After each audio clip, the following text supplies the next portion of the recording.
black all my life, not knowing any difference. Mhm.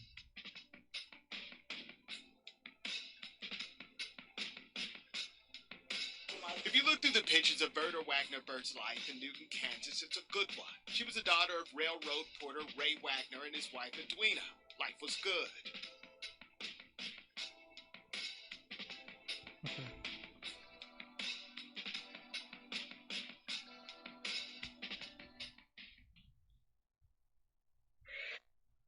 All right, everybody. What you got was a little teaser of the more of my next guest we'll have on in studio, actually on Zoom. We're doing virtual here. So thank you everybody for tuning in. This is Chris and CJ for Street Therapy, KC on KUAW. Knowledge, Understanding, and Wisdom Radio here. If you want to give us a buzz, give us a call 816-599-6893 if you have any questions or any concerns, or even if you want to just talk and ask a few questions. But without further ado, my next guest is Mrs. Verda Bird. Miss Bird, how are you today? Pretty good. How are you doing? Doing well, doing well. Listen, it's a long time coming. I'm excited to have you on. Yes. Well, you know, people get busy and Yeah, other things happen, and so we're here today. absolutely, absolutely. So, for those who don't know you, we'll just give a brief history of who you are. You're a Kansas City native from Kansas City. Here, am I correct?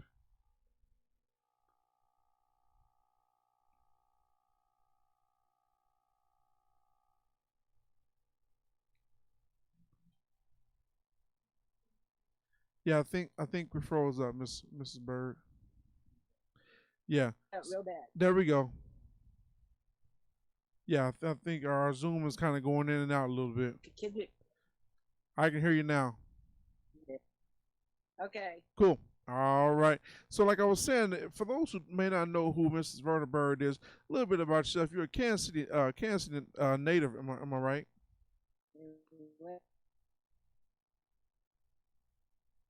Yes, I was born in Kansas City, September 27, 1942, Kansas City, Missouri. Yes, ma'am.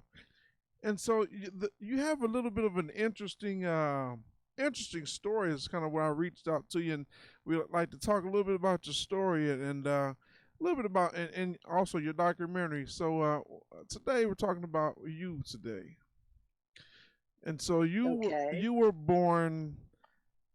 Well, tell us a little bit about your past, if you don't mind. Okay.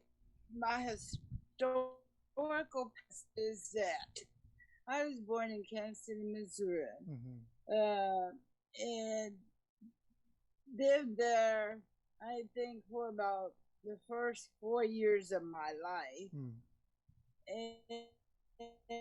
And then I was adopted Yeah. by Ray and Edwina Wagner that lived in Newton, Kansas. Mm-hmm. So after my adoption, I stayed in Newton till I was 18, Yeah. and then I left, became a worldly woman. Yeah. Yeah. So and that there's a little bit of a twist in your story, and which really intrigued me, which raised a lot of questions. So your story takes a bit of a turn. Now, how much of a turn did that take, and what happened? What did you find out later on in life? Well, at the age of 72, I came across again Mm. an adoption document Yeah. that I had seen 30 years before. Mm. But as a military wife, I put it away, didn't have time to investigate, didn't have time to figure out nothing. Right. But in the end of 2013,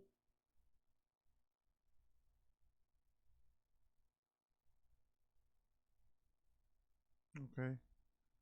Yeah.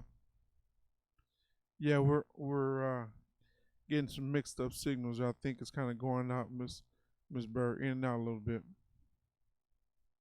I'm not hearing you. So I'll go ahead and until I can hear you again, I'll go ahead and talk until you kind of click back in here. All right, so Mrs. Verna Bird, the story is in Kansas City, Missouri. She's a Kansas City, Missouri native. All right, as she said, did she drop? Yeah. As she said that she was adopted by was it the Newton family. So she was raised in one particular family as one race, as African American, or well, actually, well, I'll let her tell him when she jumps back in. But she was born at one race, and then comes find out at 70 years old, comes find out she's not really what she thought she was. And it's interesting because she thought her whole life until, like as she said, she was a military wife and she had some things that she just kind of put off to the side. Not really, not really, worried about it, so to speak, until she prompting to go through it again and found out that she dropped. Okay, we'll take a quick break here. Just be back on the other side. Thanks. Hey everybody, this is Scatter. You might remember me from way back in the Zodiac days. Be sure and check us out. We're going to be here every day from 2 o'clock to 3 o'clock. It's old school with Scatter. Scatter's back. Check me out on the internet, KUAW.org. For all you Paseo Central Manulite people, want you to remember that in the 60s and the 70s, we had some good music. If you want to hear some of the Temptations, some of Smokey Robinson, some of the Tim Free, things that you don't get every day, DJ Scatter remembers he's going to have it for you. Bank of Blue Valley is a proud sponsor of KUAW Radio. At Bank of Blue Valley, we believe that an understanding of financial values sets individuals up for a strong future. Whether you want to talk about checking and savings accounts, review lending alternatives, or discuss starting your own business, we have the right people to listen and advise. Visit us at bankbv.com to get started today. Member FDIC, Equal Housing Lender.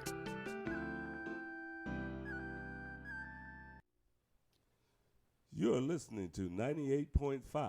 This is KUAW, Kansas City, Missouri. Glad you're listening. Keep tuning to the new voice in Kansas City. Hi, my name is Felania Johnson, and I'm a freshman at Purcell Academy of Fine and Performing Arts. My name is Mayan Charity, and I'm a 7th grader at Lincoln College Preparatory. STEM is a program about science, technology, engineering, and math.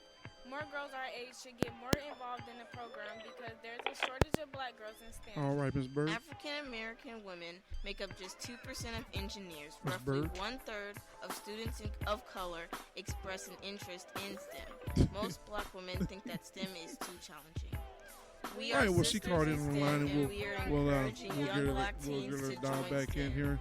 If you're interested But so in more anyway, like I was saying, information, please contact her Anna story took Montgomery a little bit of a 816-866-6340. twist. Okay, yeah.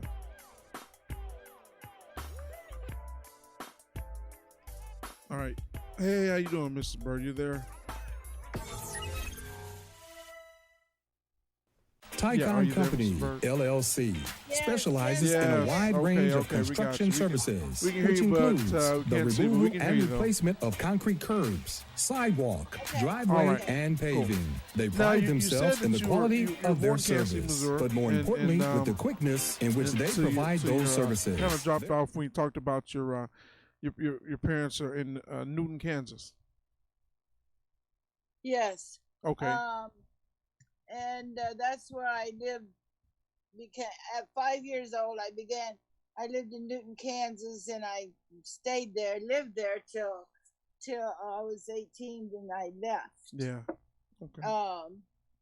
And then 30 years later, my mother and dad died. Yeah. The Ray Wagners that lived in Newton, they died, and I found a document cleaning up their house. I found a document that had a different name on it, an adoption document. Right. And I put it away because I didn't have time to investigate who it was or why it was or anything. Right. So, being a military wife, I lived overseas and traveled, and I just didn't have time to look into it. Right. But in 2013, few years ago, Mm-hmm. I came across it again. And I said, now I am going to find out who this person is on this adoption document. Yes. And the name on there was not my name. Mm-hmm. At least I didn't think it was. Right. I know it wasn't Berta. Right. So, I wrote to the Kansas City adoption court and see if I could get any response or see what they would tell me. Right. And about 6 weeks later, they sent me a response and said that was my birth name, that I had been adopted by the Wagners. Wow. That's where the story took a twist right there. Yes. So you're born, never knew that you were adopted up until you end up kind of coming across some papers after the death of your parents, and the papers actually were about you. Yes, my adopted mom, Edwina Wagner in Newton, Kansas, had told me at the age of 12 that I was adopted. Right. But at that age, I didn't have a clue what adoption meant. Right. And I never questioned it. I never went any further with it. She never told me any more about it. Absolutely. So when I got the documents back from Kansas City, Missouri juvenile court, where I was adopted from, my name on the paper, my birth certificate, original birth certificate, was Jeanette Beagle. I thought, oh my gosh. See that, and that's where the other twist is. You said your original birth certificate, so that means you actually have more than one. Yes, I have 2 birth certificates. Wow. The original birth certificate from Kansas City, I just got a couple of years ago. Yes. From the state of Missouri, because in the 40s and even till 2 years ago, they did not allow adoptees to have their original birth certificate. Wow. So they opened up the state, and that at 2 years ago, all the cases had been closed. Adoption cases had been closed till 2 years ago when they opened up all the cases, and we all got our original birth certificate. And I got mine at the age of 74. Wow. Man, but I had, when they adopted me, Ray and Edwin adopted me, I was about 4 years of age. And they changed my name to Berta. Yeah. And so I had been living under Berta. Yes. And I still do go by Berta. Yes. But my adoption document, birth certificate, says Berta Ann Wagner. So being born Jeanette Beagle and being adopted, name changed to Berta Ann, I thought, oh my God, I've got 2 names. Yeah, that is interesting. Birth certificates. Right. So not only so you're Kansas City, Missouri native. You go to Newton, Kansas is where you were raised until 18. Then you go and your parents pass, and then you go through a document. You go through cleanup, and then you stumble across a document. You kind of put it away, you file it back, but say, well, you know what? One day I'm gonna go ahead and take a look at this, and you end up taking a look at it. You say, wait a minute, there's adoption papers. Whoa, wait a minute. This is about me, and you'd already known a little bit about adoption at 12 years old, but didn't really grasp the whole adoption thing until you much older, and then you kind of understood what adoption was and found out that you were adopted. So and now you have two birth certificates, and obviously 2 different families. But there's another twist that people need to know about. So you were originally one particular. Well, I'll let you tell the story. Go ahead, ma'am. Well, go ahead. So I'm just 2 people in one, really. You were 2 people in one. So you were originally born one race, and then come to find out that you're not even that race. You're a whole nother race. Yes, I was born. My biological parents were of the white Caucasian race. Uh-huh. And that's what their they're on my original birth certificates. Both of them were white. Biological parents were white. Yeah. Now, but my adopted parents were black. Yeah. so my race changed when I was adopted. I changed from white to black. White to black. Yeah. Wow. Now on my adopted name change birth certificate, those parents are listed. Their race is N for Negro. Yeah. Now, the first one says white, the second one says Negro. Now, I go by what the paper says. Right. I was born white and changed to being black. Right. And then when I get my adoption get my birth certificate. Yeah. When in my 70s, I'm white again. Now, what's going on with this? And Washington Post has a really good article. Are picked by migrant workers. That is interesting. So at obviously, both birth certificates. Go ahead. I'm sorry. Both birth certificates have birth mother's name. The birth certificate, original birth certificate, has birth mother's name is Daisy Beagle.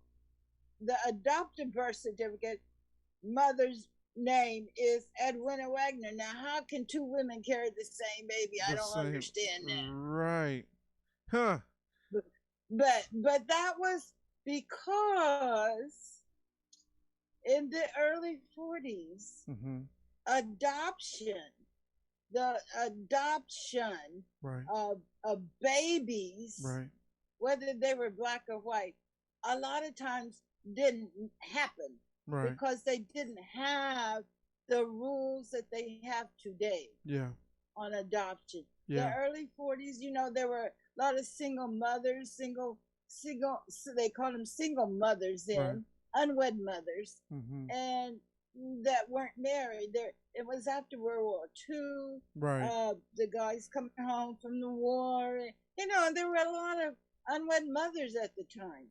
Nowadays, they call them single parents. Exactly. They don't call them unwed mothers or nothing like that. Yeah. So adoption was not it's kind of formatted, kind of taboo. The way it is today. It's kind of adoption was it was kind of taboo. It was kind of one of those things you kind of really didn't talk about. Yes, sir. Yeah. Especially black folks. So at both birth certificates. Go ahead. I'm sorry. Taboo. It's kind of adoption. Yes. Yeah, it was kind of taboo. It was kind of one of those things. Yeah, that's interesting. We're getting a little feedback here, but that's interesting, and that's really what caught my attention is. And generally, you hear it kind of the reverse effect, where you when you grow up and you're a black family, and the white family takes you away to go do things for us, if it's in the field or whatever the case, and kind of do work for them. But in your case, it's the other way around, which makes the story even more interesting. Because in Newton, at that time, Newton, Kansas, along with Kansas City, was a railroad territory. Okay. The Santa Fe Railroad. Right. The black men, a lot of black men worked on the railroads, and so my adopted dad, Ray Wagner from Newton, Kansas, did work on the Santa Fe Railroad. Yeah. And he did sometimes go to Kansas City. Yeah.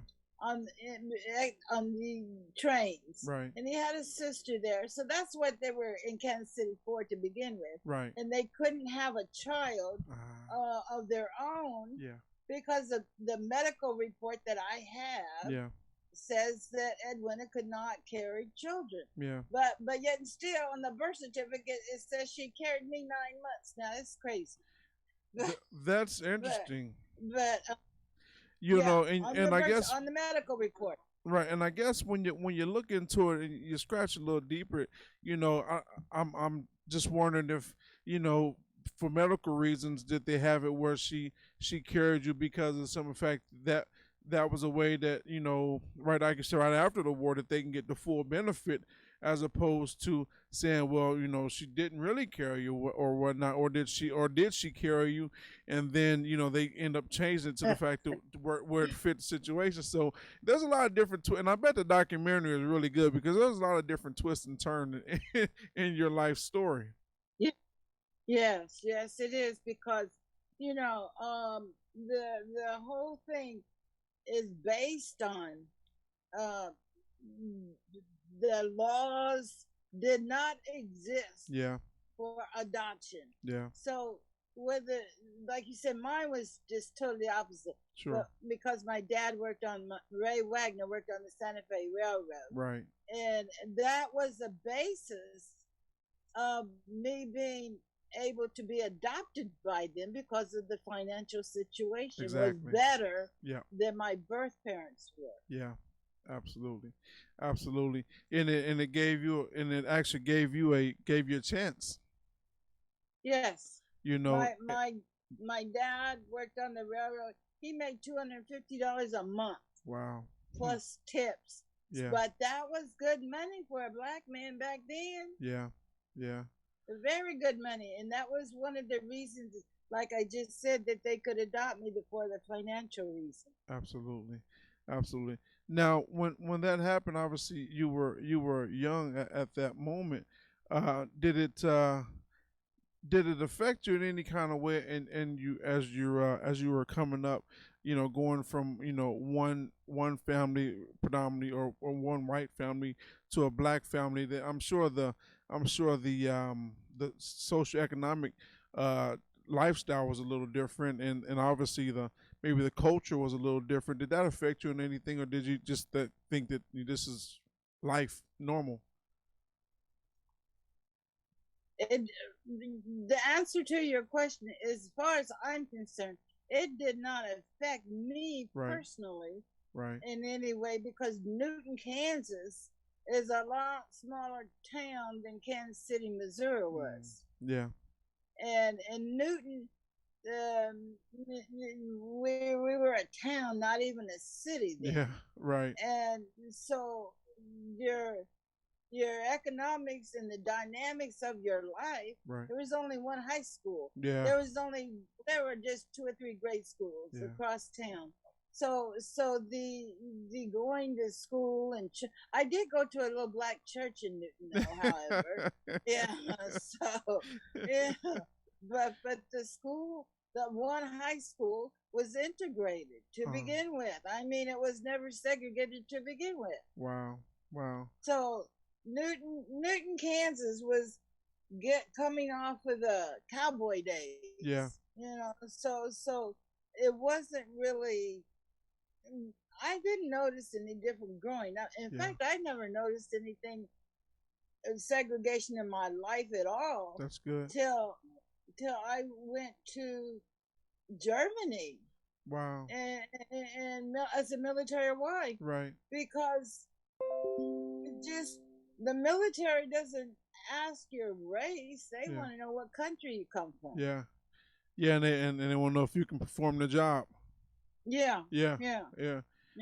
So I really never noticed any in my life. That's good, because I would assume, you know, and that's why I asked the question, because I would assume that, you know, if it was segregated and what were the you know, was there a lot of pushback? You know, did you kind of lean more toward your white friends, your black friends, because you are a light complected lady there? So did they say, well, that, you know, the whites say, well, no, she's not white enough, or the blacks say, well, you're not dark enough, or, you know, so if it was integrated, then I guess you really wouldn't have those issues. Right, not in Newton, Kansas. I never noticed it. Yeah.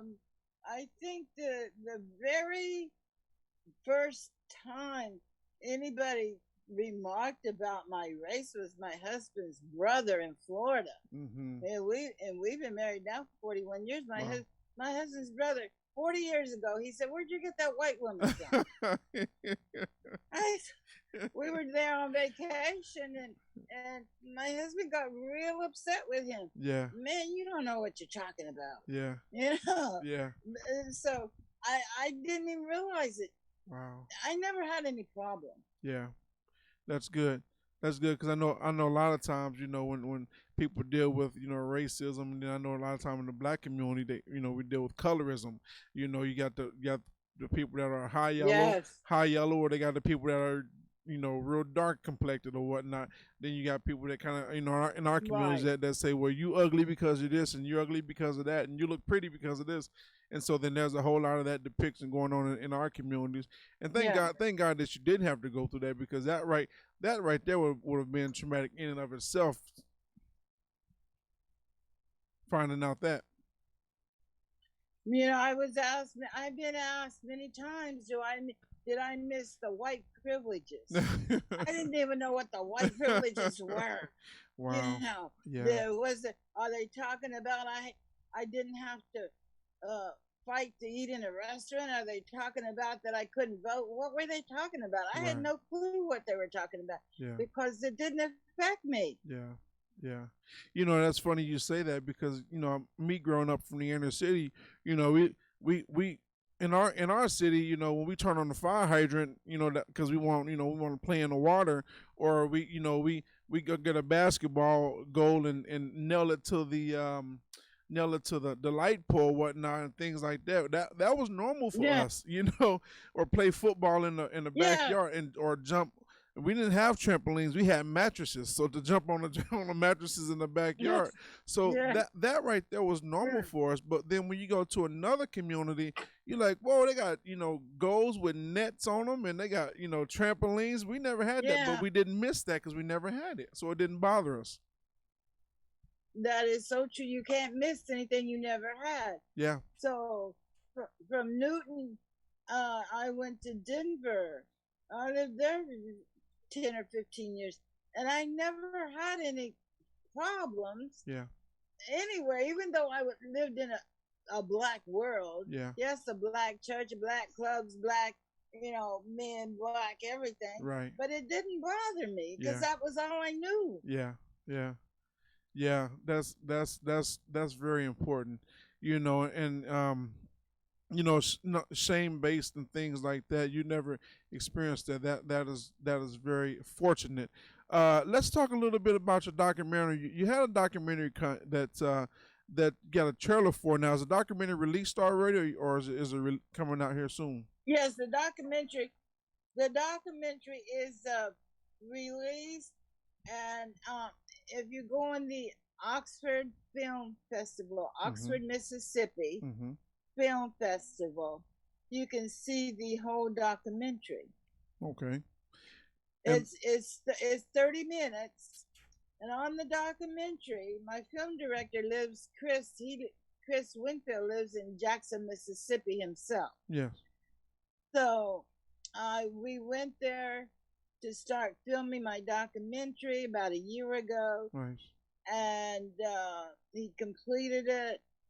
It's been entered into about 25 or 30 film festivals. Nice. Across the country. Yeah.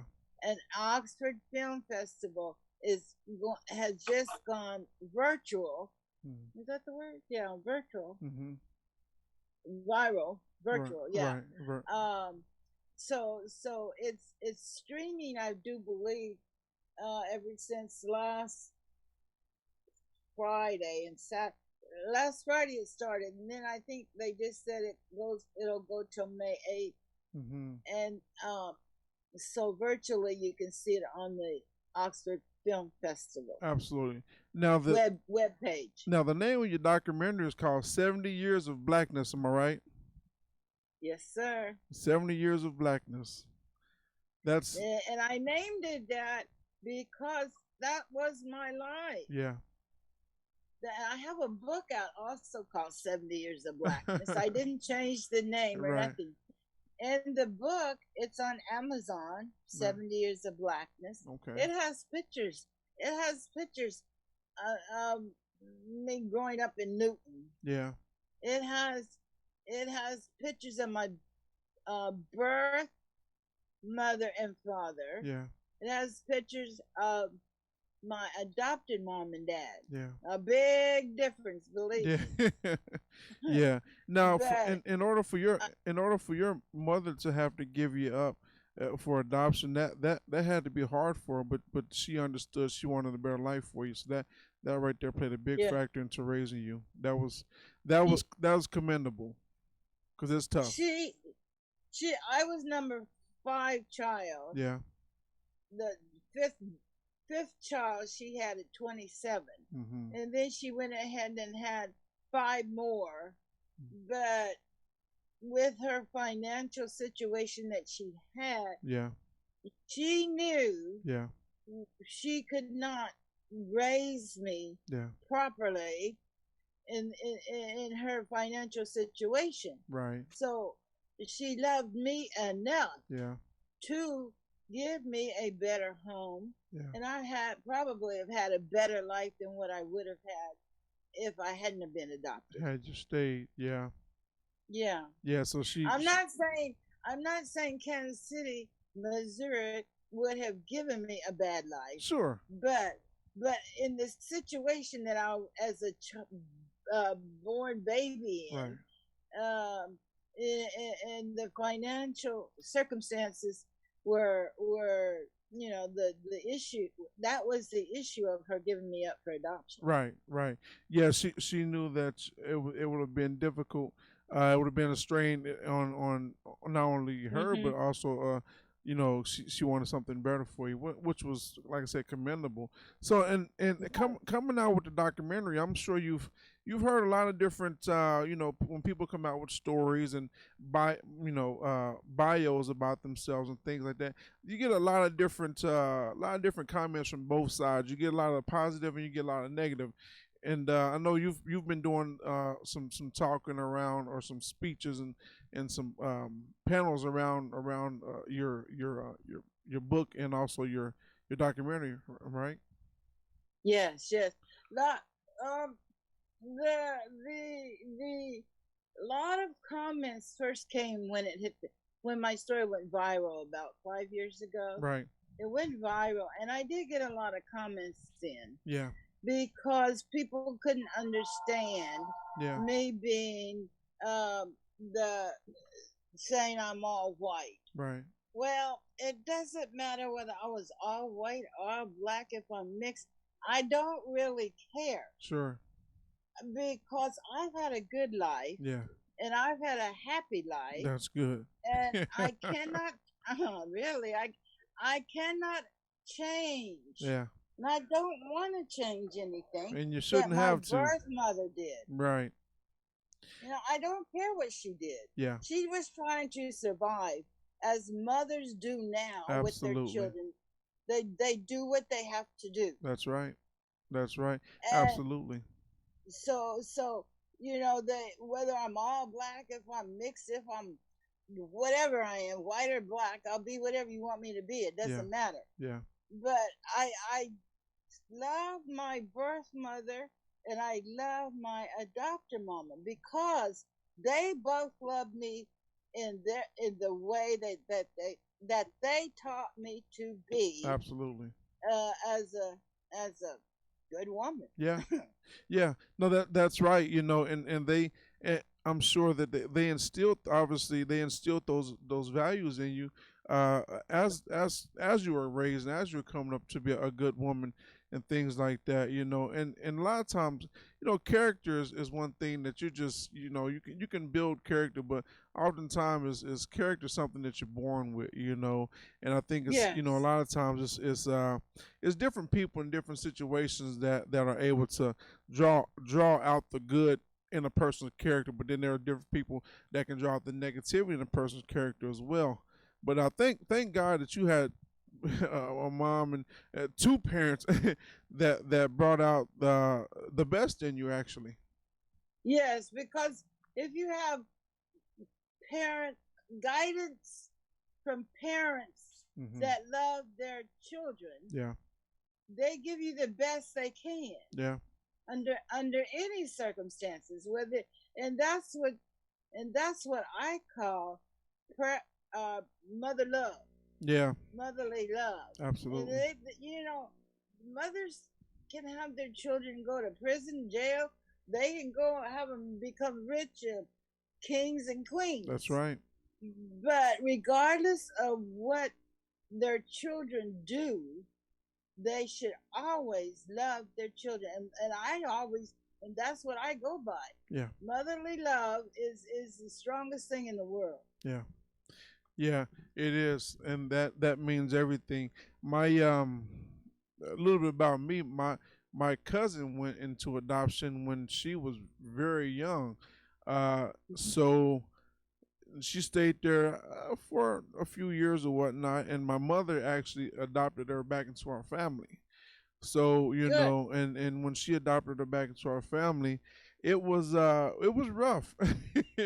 It was rough because she had gone through things in adoption, and just being with foster parents. But when she got into our back into our family, she was my cousin's sister now. But now that she got back into the family, and she's got on her feet, and she has her own kids and things like that. But my mother passed away back in August, and she got up and she's said a heartfelt a tribute to my mother, and she thanked my mom for adopting her out of the system. Yes. And that right there was good, because I didn't expect her to say that. I mean, nobody really expected it, but for her to get up there and say, hey, Ma, I really appreciate you getting me out of that system, and things like that, bring me back into the family. That right there meant a lot. Yes, and we have to accept what happens. Yeah. What issues people have. Sure. We have to accept the issues, because that the good Lord has plans. Absolutely. For our life. Yes, ma'am. And he had a plan for my life the day I was born that I didn't know nothing about. Right, yeah. But now, in the age I am now, I accept it. Yeah. And a lot of people, if you're not ready mentally to accept your lifestyle, then change it. Yep. Or ask the Lord, hey, give me some help. Show me some different direction here. Yeah, that's right. But if you accept the way you are, and if you love yourself, then you should be able to do what you need to do to be happy. That's right. That's right. And I think that's issues. I think people that's have go ahead. many issues. Yeah. Yeah, go ahead. And I think that's really was really compelling to me about your story. And we've talked a few different times. Is just the fact that you're okay with being who you are. Yes. And I think a lot of people that really are looking for identity and trying to find some type of purpose, trying to find the meaning of life, go through, a lot of time people go through their whole life not really understanding and wondering, what am I here for? Right. People get depressed. Right. Whether you're an alcoholic, drug addict, maybe you got money issues. It doesn't matter. Right. We've all had, and we all do have some kind of issues. Whether I'm too fat and I don't like your red dress and you don't like my black shoes. Right. But the thing of it is, you got to keep yourself under control. That's right. And then only that way you can see and realize what you really need help in. Yeah. Do I need to learn how to love my neighbor better, or do I still want to hate him? Right. That's not what the Lord put us on this earth for. Yeah. And we all make mistakes. Yes, we do. There's no perfect person on this earth. That's right. But we have to, like I said, I accepted it was a shock. Yeah, yeah. The words I was reading, that I'm not black anymore. I'm suddenly white again. Right. I thought, oh my God, what is wrong with these people? Yeah, yeah. It was nothing wrong with them. It was what I found out about me. Yeah. That's what was shocking. Yeah. You know, I think when you asked me that question earlier, you said, well, Chris, what if you found out you weren't black? I was like, I don't know what I'd do because I look black. Yeah. Be like, you know, what am I, Arabian or something? Yeah. I ain't white. You get the paperwork and say, oh, no. You are a white man. Yeah. What? Yeah. Interesting. Yeah, because I do have a friend who my age, he grew up in Newton also, and his birth mother was white. Yeah. One of the unwed mothers. But the thing of it is, he really, to this day, has an issue of accepting that he is really biologically white. A white male. Yeah.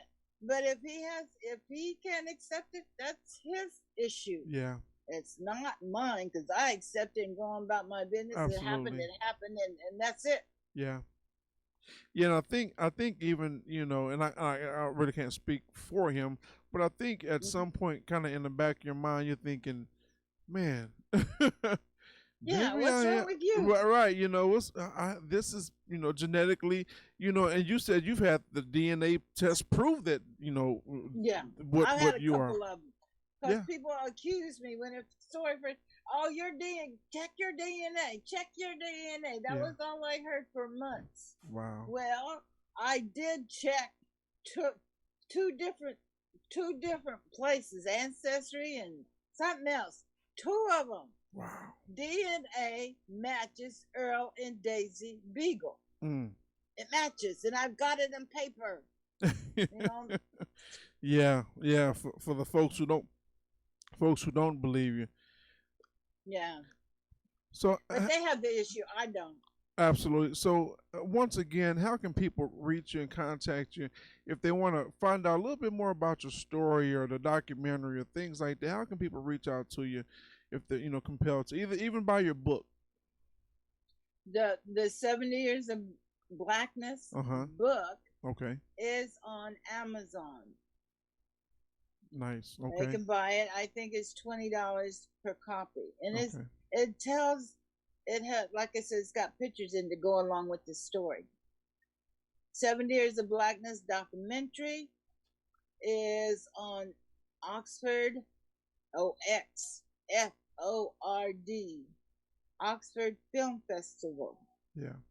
Oxford, Mississippi. And if you look on my Facebook page, I do believe there's a link under the Oxford picture. There's a link down there where you can look at the documentary. Nice. That's beautiful. That really is. I thank God for your story, and I you know, I thank God for you being open and honest to tell your truth. You know, and I think that's important. You know, we have to be open and honest about telling our truth and about telling people that I am unashamed and unapologetic for who I am, point blank. Right. You know, and I think we need to embrace that as a person, because, you know, a lot of times when you don't, you know, we kind of live this life as a cover up. You know, we've all got family, you know, families all have secrets, and family all has things that you know, don't fully know about your family and things like that. But to find out about who you really are and what you come from and embrace that and not be traumatized, but actually learn from that, I think that's important. I think that's important.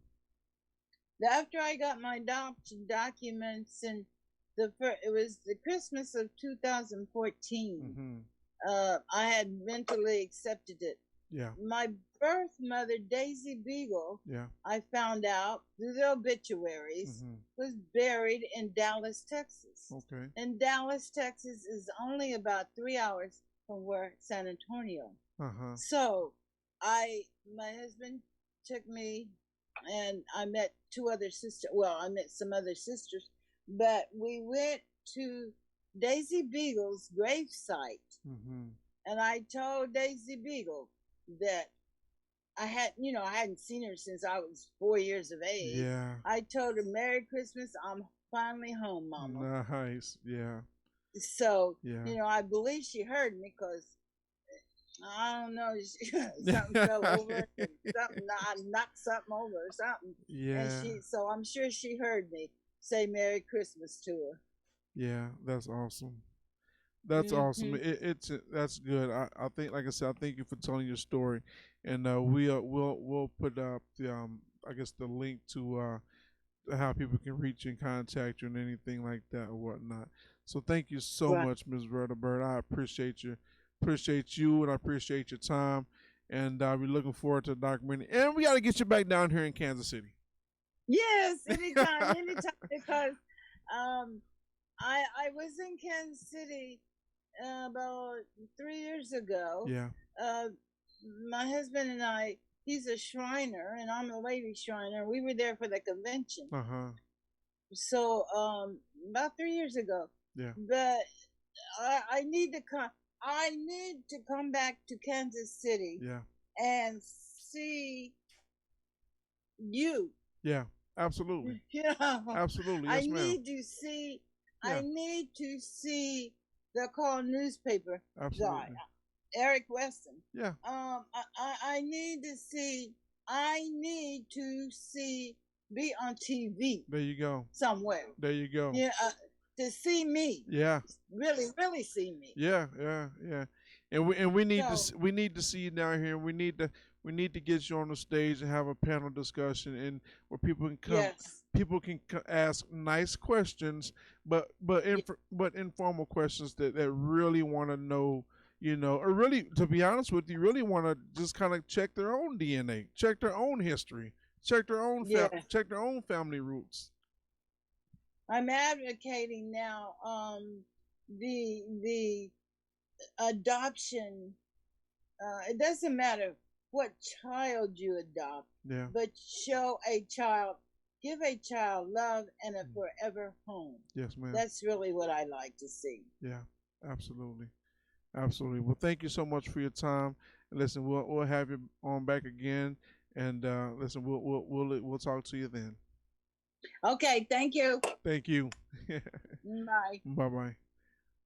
All right, y'all, that was Mrs. Verda Bird. Her documentary is 70 Years of Blackness. Finding out who she really was. And I think that's important. That's dope, man. Find out your personal history about who you are and learning to embrace you. All right, we're going to take us a quick break here, and then we'll be back on the other side in just a few minutes. Thank you.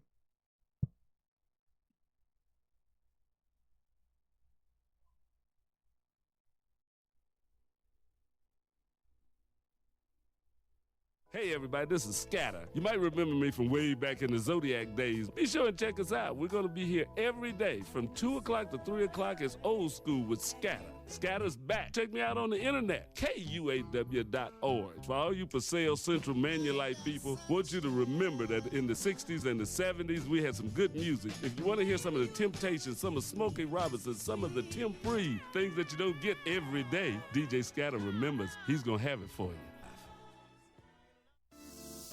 Bank of Blue Valley is a proud sponsor of KUAW Radio. At Bank of Blue Valley, we believe that an understanding of financial values sets individuals up for a strong future. Whether you want to talk about checking and savings accounts, review lending alternatives, or discuss starting your own business, we have the right people to listen and advise. Visit us at bankbv.com to get started today. Member FDIC, Equal Housing Lender.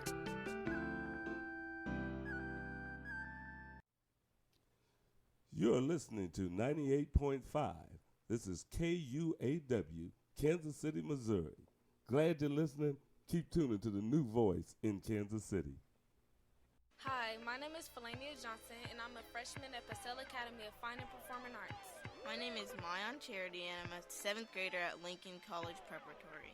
STEM is a program about science, technology, engineering, and math. More girls our age should get more involved in the program because there's a shortage of black girls in STEM. African American women make up just 2% of engineers. Roughly 1/3 of students of color express an interest in STEM. Most black women think that STEM is too challenging. We are sisters in STEM, and we are encouraging young black teens to join STEM. If you're interested in more information, please contact Ina Montgomery at 816-866-6340.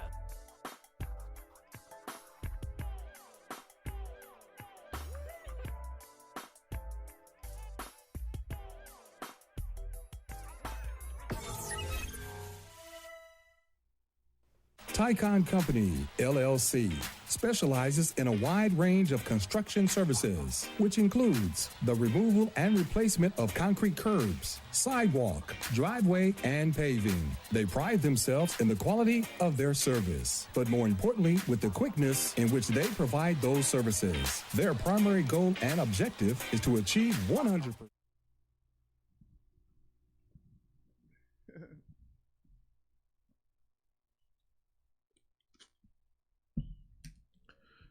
All right. Listen here. We are back on the other side of Street Therapy KC with KUAW Radio.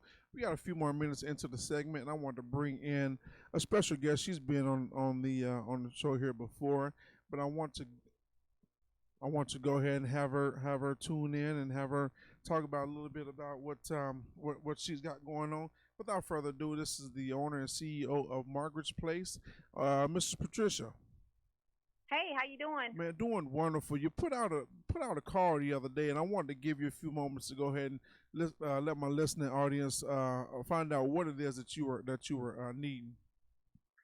Sure. So we opened a hotline for the senior and disabled community during the COVID-19, and they have a lot of needs. Most of our seniors and disabled people have a hard time cooking meals. So we're looking to partner with different restaurants and catering companies in the community to be able to deliver hot meals to them. Yeah. Currently, we use Serpino's and Blue Cross and Blue Shield's kitchen to deliver meals on Tuesdays and Wednesdays, but we're looking to fill our Mondays, Thursdays, and Friday slots so that these seniors and disabled people can have hot meals. We're also looking for more donations of your essential necessities like toilet paper, masks, cleaning supplies, paper towels, laundry soap, things like that, and also groceries. They need groceries. A lot of them are low income in our community, and they have to use their Social Security checks for prescription medicine or toiletries for the month, prescription medicine or groceries for the month. So we'd like to help them out with groceries if we can as well. Absolutely. Now, you're at Margaret's Place. Now, where are you located? We're located at 7217 Truth in Kansas City, Missouri, 64131. And if you want to give us a call, you can either drop donations off to us, or you can call us and we can arrange to have them picked up. You can call 816-249-2300, and someone will be there to answer the call. If not, you just leave us a message, and we'll call you back pretty quickly. Nice. Now, is there a certain day that they should come by, or should they just call before they come, or how is that working? Yeah, unfortunately, we had to close down due to the COVID-19 as well. We are an essential business, but we decided to close our doors because we do have the high-risk population. So if you want to give us a call before you come, because, of course, we're closed and no one's there, we can always have someone meet you there at your convenience. Nice. I wanted to give you that segment because you put something down. You've been on the air before, man, and I got a heart for our seniors, man. I think it's very important that we also take care of everybody, but definitely take care of our aging senior citizens as well. Thank you for all that you do, and we'll put this out there and we'll share it and hope that you get what you need and everything. Absolutely. Thanks for your support. Absolutely. You're welcome. Thank you. This is Patricia at Margaret's Place on 72nd and Truth. 72nd and Truth? Correct. 7217 Truth. 7217 Truth. All right, listen, everybody out there, if you can do something, if you got something, man, just take it and drop it off. And give her a call. Obviously, no one's there, but give her a call and take it and drop it off. If it's nothing but a few items, every little bit helps. But thank you all for your time and your concern and your support. Thank you, Patricia. We appreciate it. We'll talk to you later. All right. Thanks, y'all. You're welcome. Bye-bye. All right, family. I think that's my time. We got a few minutes left in the segment. We're gonna go ahead and end it out here. It's been a wonderful show. We have had Mrs. Verda Bird on the beginning of the show talking about her documentary and her book, 70 Years of Blackness and things like that. Go ahead and check it out. Check the trailer out. Check it. I think she says out now actually, but the trailer is an awesome trailer. I looked at it a few times, but I'm going to check out the documentary in itself, and also donate to Margaret's Place. They everybody needs some help right now. Don't forget about our older, disability or disabled or older senior citizens. So listen here, we're gonna close the show out today. Hey, God bless you guys. It's been fun. We'll catch you next Tuesday if the Lord will. God bless.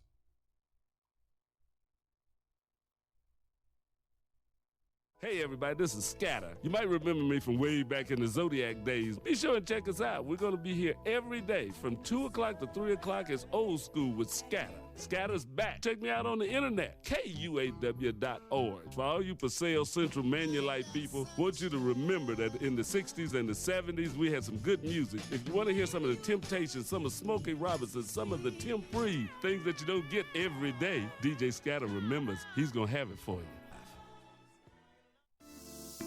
Bank of Blue Valley is a proud sponsor of KUAW Radio. At Bank of Blue Valley, we believe that an understanding of financial value sets individuals up for a strong future. Whether you want to talk about checking and savings accounts, review lending alternatives, or discuss starting your own business, we have the right people to listen and advise. Visit us at bankbv.com to get started today. Member FDIC, Equal Housing Lender.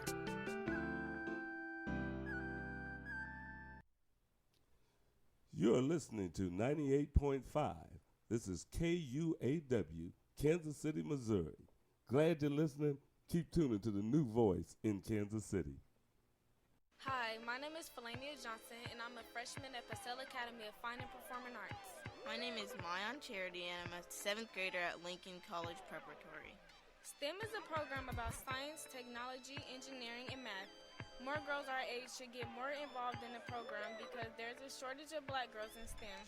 African American women make up just 2% of engineers. Roughly 1/3 of students of color express an interest in STEM. Most black women think that STEM is too challenging. We are sisters in STEM, and we are encouraging young black teens to join STEM. If you're interested in more information, please contact Ina Montgomery at 816-866-6340.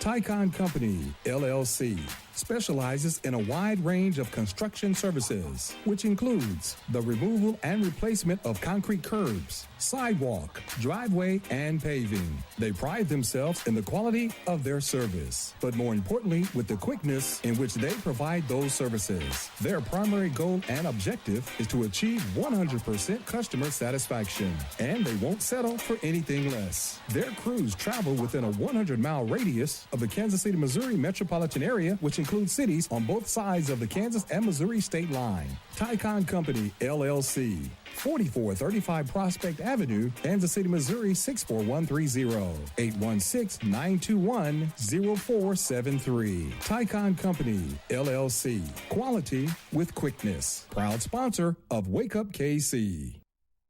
This is Quentin Lucas, speaking on behalf of KUAW, Knowledge, Understanding, and Wisdom. Make sure that you gain that knowledge listening to this station and following us on Facebook Live. KUAW, making sure our community has a voice. You are listening to The Lene Gray Show on KUAW, Knowledge, Understanding, and Wisdom.